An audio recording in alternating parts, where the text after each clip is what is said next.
Hi friends, मैं इफ्तिखार अहमद। आज हम उस अजीम शायर के बारे में बात करेंगे जिसके जितने चाहने वाले हैं उतने ही उनके मुखालिफत करने वाले। उस शायर का नाम राहत इंदौरी है। जी हाँ, आपने सही सुना।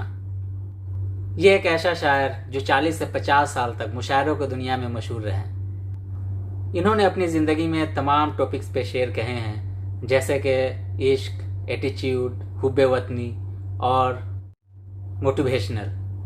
मैंने अपनी इस गुफ्तगू में इस चंद टॉपिक्स को चुना है आपसे बात करने के लिए और उनके शेरों को आपके सामने रखने के लिए। पहला जो टॉपिक है इश्क। इस टॉपिक में उन्होंने अपने लफ्ज़ों को कैसे बयान किया है, आशिक के मिजाज को, आशिक के एहसास को, आइए हम देखते हैं। जैसे कि उन्होंने अपने शेर में कहा है, आते जाते हैं रंग कई मेरे चेहरे पर, लोग लेते हैं मजा जिक्र तुम्हारा करके। दूसरा शेर है इसी तरह, मुंतजिर हूँ कि सितारों का जरा आँख लगे, चांद को छत पर बुला लूँगा इशारा करके। जनाजे पे लिख देना यारो, मोहब्बत करने वाला जा रहा है। और इस टॉपिक पे आखिरी शेर, फैसला जो कुछ भी हो मंजूर होना चाहिए, फैसला जो कुछ भी हो मंजूर होना चाहिए, जंग हो या इश्क हो भरपूर होना चाहिए। उनकी पैदाइश 1 जनवरी 1950 हिंदुस्तान के एक शहर इंदौर में हुआ। वह शुरू के दिनों में राहत कुरैशी के नाम से जाने जाते थे। वह अपने शेरों के लफ्ज़ों के बदौलत एज ए एंग्री मैन जाने जाते रहे हैं। आइए उनके एटीट्यूड जो उनके शेरों में झलकता है हम देखते हैं। शाखों से टूट जाए वो पत्ते नहीं हैं हम, आंधी से कोई कह दे कि औकात में रहे, हमारी फटी टोपियों पर तंज न कर, हमारे ताज अजायब घरों में रखे हैं। इसी टॉपिक पे उन्होंने कहा एक शेर जो 30-35 साल पहले उन्होंने अपने ज़माने में कहे थे और ये शेर अभी कुछ दिनों पहले मशहूर हो गया। उनके जीते जी ये शेर मशहूर हो गई। एक शायर की ज़िंदगी में ये बहुत एक अहम मौका होता है जब उसके कहे हुए सालों साल पहले वाली शेर फिर जिंदा हो जाए, लोगों के ज़बान पे आ जाए, तो उसके लिए एक बहुत बड़ी तोहफ़ा होती है। और ये राहत इंदौरी साहब की ज़िंदगी में ये एक पल था जो उन्होंने अपनी ज़िंदगी में जीकर इस दुनिया से रुखसत हुए। आइए उस शेर को हम पढ़ते हैं। अगर खिलाफ है तो होने दो, जान थोड़ी है, ये सब धुआं है, आसमान थोड़ी है, लगेगी आग तो आएंगे घर कई जद में, यहाँ पर सिर्फ हमारा मकान थोड़ी ही है। जो आज साहिबे मसनद है वो कल नहीं होंगे, जो आज साहिबे मसनद है वो कल नहीं होंगे, किराएदार हैं जाती मकान थोड़ी है।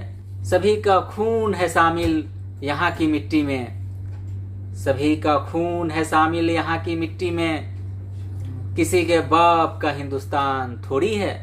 उनके अंदाज दूसरे शायरों से काफ़ी मुख्तलिफ थी। उनके कहने की जो अदा थी वो काफ़ी अलग था। वो अपने शेरों के साथ ऐसे सामीन को महसूस कराते थे, लगता था कि वो अपने दिल की बात कह रहे हैं। वह गरीब फैमिली में पैदा हुए थे। शुरुआती दौर में वह पेंटिंग का काम करते थे। गाड़ियों पे नंबर प्लेट, नाम, फिल्मों की पोस्टर दीवारों पे लिखना, ये सब उनके कामों में शामिल थी। वह कहते थे कि पेंटिंग और शायरी दो बहनों की तरह उनके अंदर पल रही थी। एक ऐसा वक्त आया जो उन्होंने शायरी को चुना। वह एक अजीम शायर दुनिया के लोगों के दिलों पे छा गए। उन्होंने हुब्बे वतनी के मुतालिक काफ़ी शेर कहे हैं। उन्हें कुछ लोग जिहादी भी कहते हैं। आइए मैं उनके हुब्बे वतनी के कुछ शेरों को आपके सामने में मैं रखता हूँ और आप पे छोड़ता हूँ कि बताइए उस अजीम शायर को आप क्या कहेंगे जो एक धड़कता हुआ दिल अपने वतन के लिए रखता हो। हम अपनी जान के दुश्मन को भी जान कहते हैं, हम अपनी जान के दुश्मन को भी अपनी जान कहते हैं, मोहब्बत की इस मिट्टी को हिंदुस्तान कहते हैं, मोहब्बत की इस मिट्टी को हिंदुस्तान कहते हैं। है दुनिया छोड़ना मंजूर, है दुनिया छोड़ना मंजूर, लेकिन वतन को छोड़कर जाने का नहीं। हो लाख जुल्म हम बद्दुआ नहीं देंगे, जमी माँ है जमी को दगा नहीं देंगे। राहत साहब अपने हिंदुस्तान के लोगों से कह रहे हैं, मर जाऊं तो मेरी अलग पहचान लिख देना, मर जाऊं तो मेरी अलग पहचान लिख देना, मर जाऊं तो मेरी अलग पहचान लिख देना, खून से मेरी पेशानियों पे हिंदुस्तान लिख देना। वह 70 साल के उम्र में भी जब वो शेर कहते थे तो लगता था कि वह जवानों की एहसासात को अपने ज़बान से बयान कर रहे हैं। उनके शेरों में कभी उम्र नहीं दिखी जो हमें छोड़कर 11 अगस्त 2020 को इस दुनिया फ़ानी से हकीकी दुनिया में चले गए। ये मुशायरों की दुनिया में एक ऐसे माहिर शायर थे जिन्हें हमेशा मुशायरों में आखिरी वक्त पर बुलाया जाता था कि उनके नाम सुनकर उनके शेरों को सुनने के लिए सामईन इंतज़ार करे, रातों तक बैठे रहे।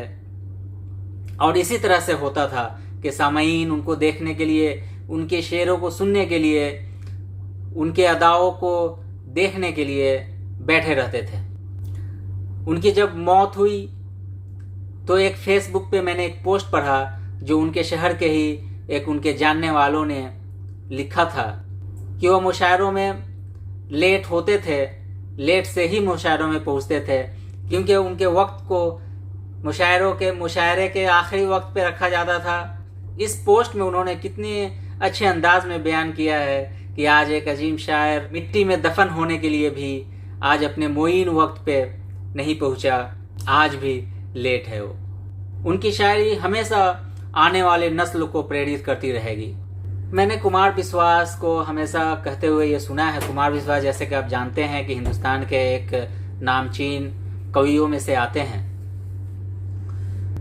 दिनकर और जवाहरलाल नेहरू एक मंच पे साझा कर रहे थे और सीढ़ियों पे चढ़ रहे थे। उस वक्त जवाहरलाल नेहरू जी का पैर किसी वजह से डगमगाया और पीछे खड़े दिनकर साहब जो उस जमाने के कवि थे उन्होंने उनको थामा।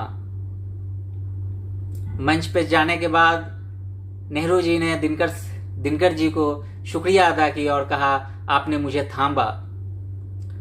तो दिनकर जी ने जवाब दिया उनको कितनी अच्छे लफ्ज़ों में, राजनीति जब जब डगमगाती है, लड़खड़ाती है तो कविता उसे संभल देती है।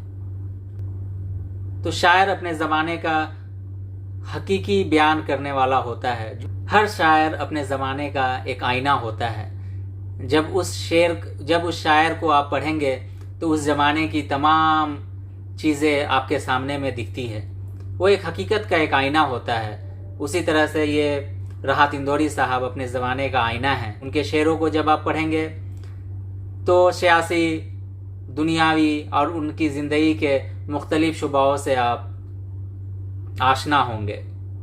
उन्होंने नौजवानों के लिए भी काफ़ी मोटिवेशनल शायरी की है। जो आने वाली नस्ल, नौजवान हमेशा उस शेरों से प्रेरित होते रहेंगे।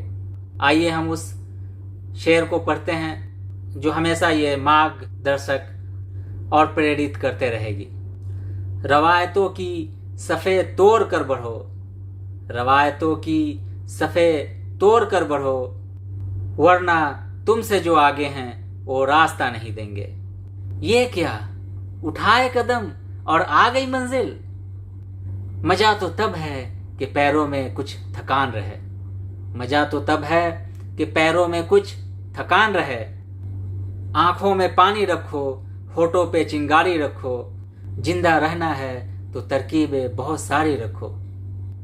तूफानों से आंख मिलाओ, सैलाबों पर वार करो, मल्लाहों का चक्कर छोड़ो, तैर कर दरिया पार करो। ये उनके यादें मैं आपके सामने रखा हूँ। अगर आपको ये वीडियो अच्छी लगी है तो लाइक, कमेंट और सब्सक्राइब करना ना भूलें। Thank you.